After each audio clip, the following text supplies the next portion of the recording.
राजकुमार रोत अगर हाथ बढ़ाता है तो?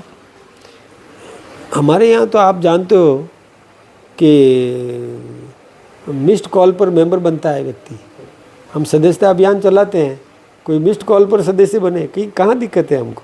आए ये कोई भी सेवा करने के लिए सच्चे मन से आए, क्षणिक आवेश में आकर के उन्होंने पार्टी छोड़ दी, पार्टी की पीठ में छुरा मार दिया। हम उनसे ये अपेक्षा नहीं करते थे।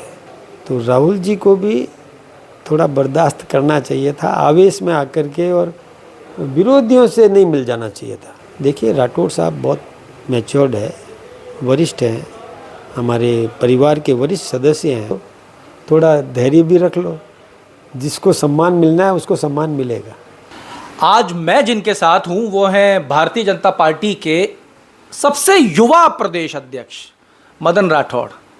राठौड़ साहब की मुस्कुराहट ने इस ठहरे हुए पानी के अंदर एक हलचल मचा दी है और एक पार्टी में एक नई ऊर्जा ला दी है। राठौड़ साहब, सबसे पहले तो अमर उजाला आपका स्वागत करता है। बहुत बहुत धन्यवाद, आपका अभिनंदन।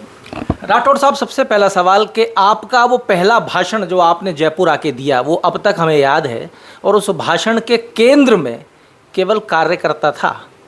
आप प्रधानमंत्री जी के नज़दीकी माने जाते हो, आपसे प्रधानमंत्री की बातचीतें होती हैं। प्रधानमंत्री ने कार्यकर्ताओं को लेकर ऐसा आपको क्या मंत्र दिया है जिसको लेकर आप निरंतर चल रहे हो और आपकी एक्टिविटीज़ में नज़र आ रहा है? प्रधानमंत्री जी के सभी नज़दीक हैं, और प्रधानमंत्री जी ने बहुत स्पष्ट रूप से कहा है कि 140 करोड़ जनता मेरा परिवार है। साहब, आप ज़्यादा हो इसीलिए तो प्रदेश अध्यक्ष बने हो। कोई ये नहीं समझे अपने आप को इस बुलावे में नहीं रहे कि प्रधानमंत्री जी के कोई खास है और कोई दूर है। कोई दूर नहीं, कोई खास नहीं, उनके लिए सभी खास है। कार्यकर्ताओं के लिए क्या मंत्र? कार्यकर्ताओं के लिए तो देखिए, बहुत कार्यकर्ता का तो सम्मान करना, कार्यकर्ता का सही ढंग से उपयोग होना, कार्यकर्ता को ताकत देना, कार्यकर्ता को काम देना, कार्यकर्ता के साथ मिलकर सामूहिक निर्णय करना, साथ में बैठ के चर्चा करना और हमारी पार्टी को मजबूत करना, और कार्यकर्ताओं का उपयोग केंद्र सरकार की और राज्य सरकार की जो योजनाएं हैं उसमें कार्यकर्ताओं का उपयोग लेके ज़रूरतमंद नागरिक को लाभान्वित किया जा सके, इस दिशा में हमारा कार्यकर्ता महत्वपूर्ण भूमिका निभाए, इसके लिए तैयार कर। तो आप उसी मिशन के ऊपर लग गए, आते के साथ ही कार्यकर्ताओं को साधने में लग गए। पर साहब, कार्यकर्ता जो है वो बड़ी उम्मीद रखता है, मेहनत करता है। 5 साल विपक्ष में बैठा हुआ था, सत्ता बनवा दी, सरकार बन गई। मुख्यमंत्री की हम समझ सकते हैं, मुख्यमंत्री नहीं मिल पाते हैं, उनके पास समय का अभाव है, मंत्री व्यस्त हो जाते हैं, और कहीं ना कहीं वो एक आपके मंच पे बात भी हुई थी कद पद और मद वाली, वो भी नज़र आ जाती है कभी कभी। लेकिन आप संगठन के सिरमौर हो, कार्यकर्ता सिर्फ आपसे उम्मीद रखता है। कार्यकर्ता के काम कैसे होंगे? कार्यकर्ता संगठन से क्या क्या आस रख सकता है, और कार्यकर्ता को आप कैसे उसकी आस पे खरा उतरो? एक बात बताऊँ मैं आपको, सवाल तो आपके बहुत ज़्यादा हो गए, लेकिन मैं एक एक करके कोशिश करता हूँ जवाब देने की। देखिए, मुख्यमंत्री जी मिलनसार है और नियमित रूप से मिल रहे हैं। जब वो जयपुर में रहेंगे तो जयपुर में उनके निवास के बाहर एक व्यवस्था की हुई है जहाँ कोई भी नागरिक जाकर के वहाँ बैठेगा, उसका नाम लिखा जाएगा, उसका क्या उसकी समस्या है वो लिखी जाएगी, पेपर उससे लिए जाएंगे, उसको चाय पानी का नाश्ता कराया जाएगा, उससे चर्चा की जाएगी। मुख्यमंत्री जी स्वयं बीच में से मीटिंग में से समय निकाल करके उनके सामने आकर के उनसे रूबरू भी होते हैं। इसलिए मिलनसारिता है, उनकी स्वभावगत है। वो हमारे कार्यकर्ता से मुख्यमंत्री बने तो उनका स्वभाव है कार्यकर्ताओं से मिलना, तो वो मिलते हैं। इसलिए ये कहना कि वो मिलते नहीं है वाली बात तो मैं सोचता हूँ कि आपके पास कहीं से आई हो। मेरा सवाल है कि वो समय का अभाव हो जाता है मुख्यमंत्री के पास, हर कार्यकर्ता से नहीं मिल सकते हैं। देखिए, ये तो आप जानते हो। अब संगठन से ही उम्मीदें हैं कार्यकर्ता की, आप संगठन के सिरमौर हो, आपसे उम्मीदें रखता है। निश्चित रूप से। और दूसरी बात यह है कि हमारे कार्यकर्ता मेरे से जो अपेक्षा रखता है, मैं खुद यहाँ पर बैठ करके और एक एक करके, जो एक आए, 2 आए, ग्रुप आए, कैसे भी आए, तो हम उनको सुनते हैं। सुन करके उनके पेपर्स ले करके उस पर जो मार्क करना है मार्क करके हमारे यहाँ से पत्र लिखवा करके हम भिजवाते हैं सरकार के पास में। उसमें टाइम बाउंड प्रोग्राम भी देते हैं हम कि कितने समय में काम हो जाए उसका। नहीं हो सकने वाले काम के लिए हम वापस उसको सूचित भी करते हैं कि भाई इन कारणों से आपका काम नहीं हो पा रहा है। वो अपन सब जानते हैं और कार्यकर्ता भी इस बात को समझ जाता है कि भाई नियम कायदे से ही काम होगा, कोई गलत काम तो कोई करवाना चाहे तो भी संभव नहीं है। वो तो इतना सा चाहता है केवल कोई ढंग से मिलके प्यार से बात तो कर ले। बात सही है, वो मुझे सुने, समझे, समझाए। और आम नागरिक भी समझदार है, वो भी इसको समझता है। काम हो रहे हैं, मुख्यमंत्री जी भी काम कर रहे हैं, हमारा कार्यालय भी काम कर रहा है। फिर कहीं थोड़ी बहुत गुंजाइश होती है कि यहाँ, अब मैं नया हूँ, अभी 1 महीना हो गया, नहीं हुआ, शायद 3 तारीख को हो जाएगा ज्वाइनिंग के हिसाब से। वैसे घोषणा के हिसाब से तो 1 महीना पूरा हो गया। हाँ। घोषणा जब हुई उससे तो 1 महीना और आज 1 दिन ऊपर हो गया। लेकिन अभी मेरा संपर्क चल रहा है, परिचय चल रहा है। कुछ इलाकों में मैंने दौरे भी किए हैं, राजस्थान के कुछ हिस्सों में। धीरे धीरे काम करूंगा मैं, गति पकड़ेगा। और जो कार्यकर्ता अपेक्षा करता है मैं अपनी पूरी मेहनत करूंगा, ईमानदारी से उस कार्यकर्ताओं की भावनाओं की कदर करते हुए। और हम ये प्रयास करेंगे कि कार्यकर्ता संतुष्ट हो। कितना प्रतिशत हम कर पाएँ ये अलग बात है, लेकिन हमारा प्रयास रहेगा। सब लोकसभा के चुनाव हुए, हमने लोकसभा के चुनाव के अंदर ये देखा कि लोकसभा के चुनाव में जो भी नतीजा है उस पर तो अपन बात करेंगे ही, पर देखने को ये मिला कि भारतीय जनता पार्टी के अंदर कोई जवाबदेही नज़र नहीं आ रही थी राजस्थान इकाई में, कि जो नतीजा होगा उसकी जवाब का किसी को चिंता हो। अब फिर एक बार आप चुनाव में जाने वाले हैं, लोकसभा चुनाव आया, आपके हाथ से 11 सीटें निकल गईं। उसका जब भी आपका केंद्रीय नेतृत्व फ्री हुआ तो उसका राजस्थान में हमने इम्पैक्ट भी देखा, प्रदेश अध्यक्ष भी बदले गए। अब चूंकि आपने कहा कि आप नए हैं, एक बार फिर प्रदेश पार्टी जो है वो चुनाव के अंदर जाने वाली है, तो इस बार जवाबदेही किस तरीके से तय होगी? क्योंकि आप नए हो तो क्या आपके जवाबदेही तय होगी या किस तरीके से आप चुनाव में उतरोगे? नहीं, मैं आपको एक बात बताऊं, हमारे पहले जो प्रदेश अध्यक्ष थे बहुत मेहनती थे, बहुत ईमानदार थे, काम की लगन उनमें थी, पूरी अच्छी थी, बहुत अच्छा काम करते थे वो। इसलिए जवाबदेही वाली बात नहीं है। जैसा वो खुद चुनाव में व्यस्त, खुद के चुनाव में भी व्यस्त थे। दूसरा, निर्णय तो सामूहिक होता है ना, हमारे यहाँ अध्यक्ष अकेला कुछ नहीं कर सकता। अध्यक्ष हो गया तो वो कोई सुप्रीमो नहीं हो गया।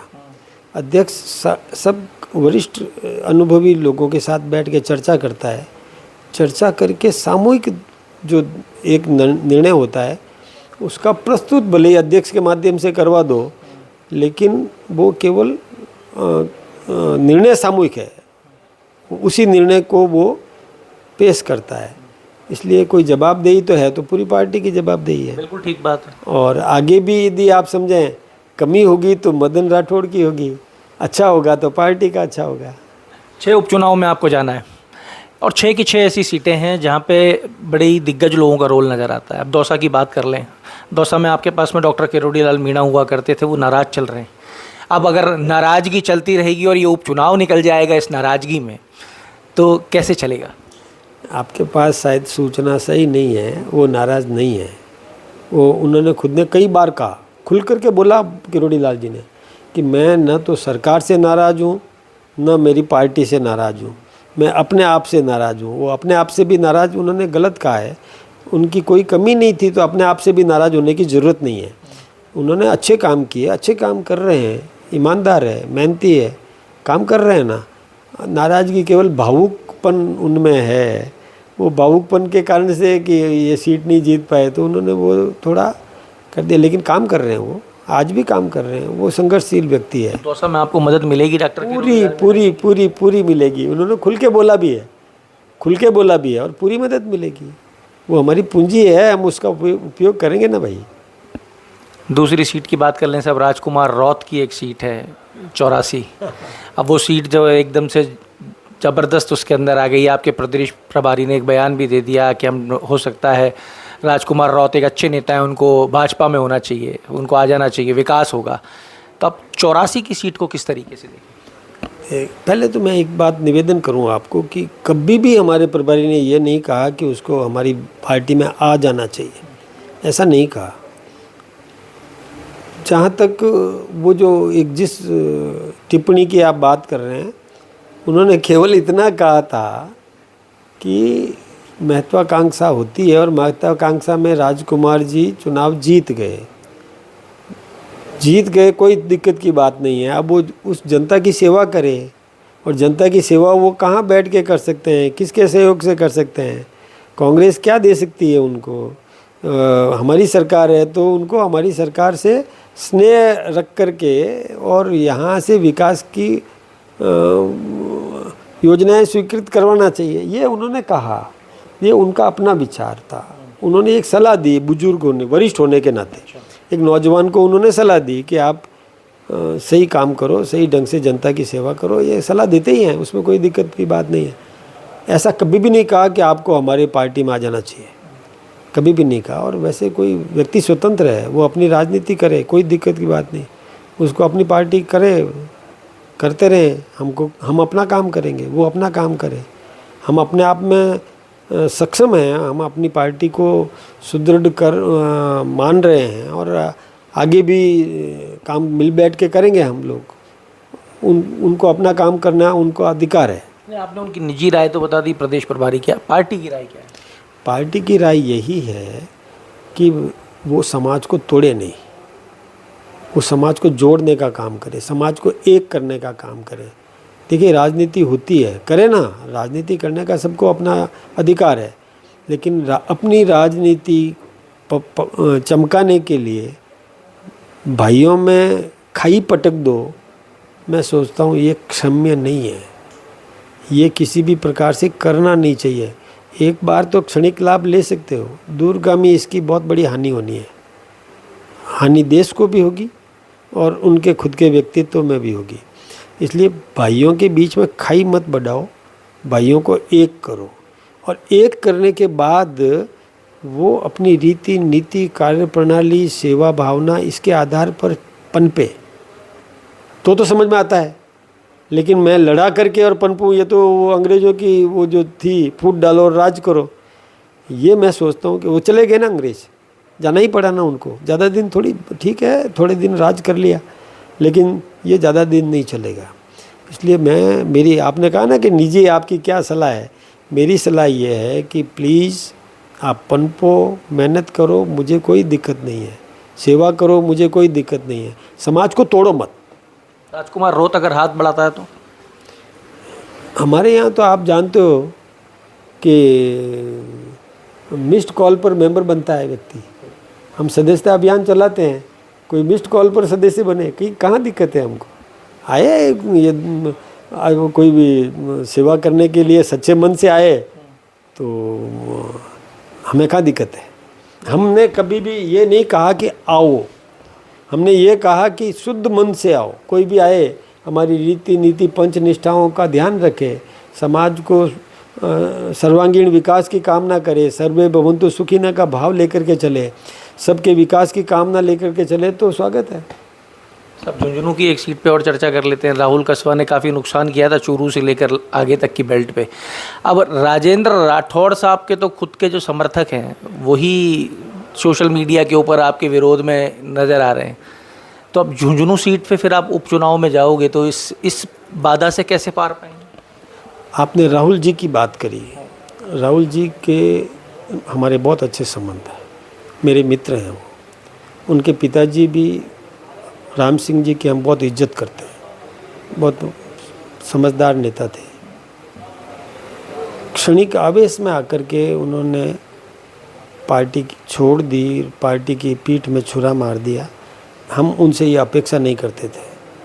हम ये सोचते थे, देखो टिकट कटता है, मेरा 2 बार कटा, 3 बार कटा, मैं पार्टी का काम कर रहा हूँ। तो राहुल जी को भी थोड़ा बर्दाश्त करना चाहिए था, आवेश में आकर के, और विरोधियों से नहीं मिल जाना चाहिए था। मेरी राहुल कस्वा से उस वक्त में बात हुई थी। उनका ये कहना था कि मैंने इंतज़ार किया पर भाजपा से मुझे पूछा तक नहीं गया कि कैसा है तू। एक बात सुनो, थोड़ा धैर्य तो रखते, तुरंत ही छलांग लगा दी। उनका ये कहना था साहब चुनाव ही निकल जाता धैर्य रखते रखते तो पड़ता है। क्या फ़र्क पड़ता है? चुनाव जीतना जरूरी है क्या? चुनाव जीत करके कौन सा गढ़ जीत लिया हमने, कि ऐसा कौन सा कर दिया? हमारी पार्टी की पीठ में छुरा मार दिया ना। जिस पार्टी को आपने माँ कहा, उस माँ के साथ क्या किया आपने? ये तो सोचने की बात है ना। टिकट मिला तो माँ है, टिकट नहीं मिला तो माँ नहीं है। और माँ को मार दिया, मारने का षड्यंत्र कर दिया, वहाँ तो मारा ही है। और चले गए हम उस दुश्मन के साथ जो हमारी माँ को गाली देता है, जो हिंदू और हिंसा के साथ बात करता है, उसके साथ चले गए। कैसे हो सकता है? राहुल जी ऐसा कर ही नहीं सकते। थोड़े दिन की बात है, देख लेना, वापस आएंगे। आप मान के चलो, क्योंकि वो व्यक्ति वहाँ रह ही नहीं पाएगा, उन लोगों के बीच में रह ही नहीं पाएगा, क्योंकि वो हमेशा उस व्यक्ति ने ऐसी बात कही है जनता के बीच में कि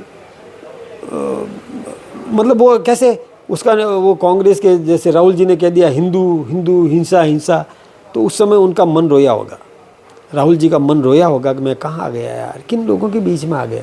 दुखी हुआ होगा वो, मैं जानता हूँ।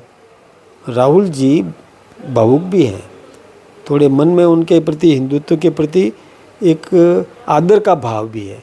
और जब उनका जहाँ वो गए वो नेता हिंदू हिंदू हिंसा हिंसा सदन में चिल्लाया होगा, तो राहुल जी की अंतरात्मा रोई होगी, जरूर रोई होगी, मैं मानता हूँ। क्योंकि वो सहृदयी आदमी है, भला आदमी है। भला आदमी गलत हाथों में फंस गया तो दुखी तो हुआ ही होगा। दूसरा साहब, राठौड़ साहब के समर्थक, राठौड़ साहब के समर्थक आज आपके विरोध में सोशल मीडिया पे बयान नहीं, उनको कैसे वो राठौड़ साहब के समर्थक नहीं है। राठौड़ साहब के समर्थक नहीं हैं जो ऐसी गलत बात फैलाते हैं। देखिए, राठौड़ साहब बहुत मैच्योर्ड है, वरिष्ठ हैं, हमारे परिवार के वरिष्ठ सदस्य हैं, बहुत अनुभवी है। हम उनका सम्मान करते हैं और पूरी पार्टी उनका सम्मान करती है। समर्थकों को ये कहना है कि हम अपने नेता के लिए केवल राज्यसभा जाने की मांग ही तो रख रहे हैं, उसमें हम उनके विरोधी कैसे हो गए? देखिए, समर्थकों को अधिकार है, समर्थकों को अधिकार है कि वो अपेक्षा करे, लेकिन क्या होता है ये भाग्य पर छोड़ दो, थोड़ा धैर्य भी रख लो। जिसको सम्मान मिलना है उसको सम्मान मिलेगा, ज़रूर मिलेगा। 6 उपचुनावों में आपका आकलन क्या कहता है? हम 6 ही जीतेंगे। 6 जीतेंगे। 6 जीत रहे हैं। कार्यकर्ताओं का सम्मान है और 6 की 6 सीटें जीतने जा रहे हैं। तो ये आप सुन रहे थे साहब प्रदेश अध्यक्ष भारतीय जनता पार्टी मदन राठौड़ को, जिन्होंने स्पष्ट कर दिया है कि 6 के 6 उपचुनाव जीतने जा रहे हैं। लोगों को थोड़ा धैर्य रखना चाहिए, पार्टी माँ के समान है। अगर कोई मौका आपसे दाएं बाएं हो रहा है तो इतना ना हो कि आप माँ के ही पीठ में खंजर मार दें। कार्यकर्ताओं का सम्मान होगा, कार्यकर्ता ही रीढ़ की हड्डी है भारतीय जनता पार्टी की, ये कहना है प्रदेश अध्यक्ष मदन राठौड़ का। जुड़े रहिए हमारे साथ। अमर उजाला के लिए जयपुर से मैं आशीष। अगर आप ये वीडियो YouTube पर देख रहे हैं तो हमारे चैनल को सब्सक्राइब करें और बेल आइकन को दबाना ना भूलें। अगर आप Facebook पर ये वीडियो देख रहे हैं तो हमारे पेज को लाइक करें।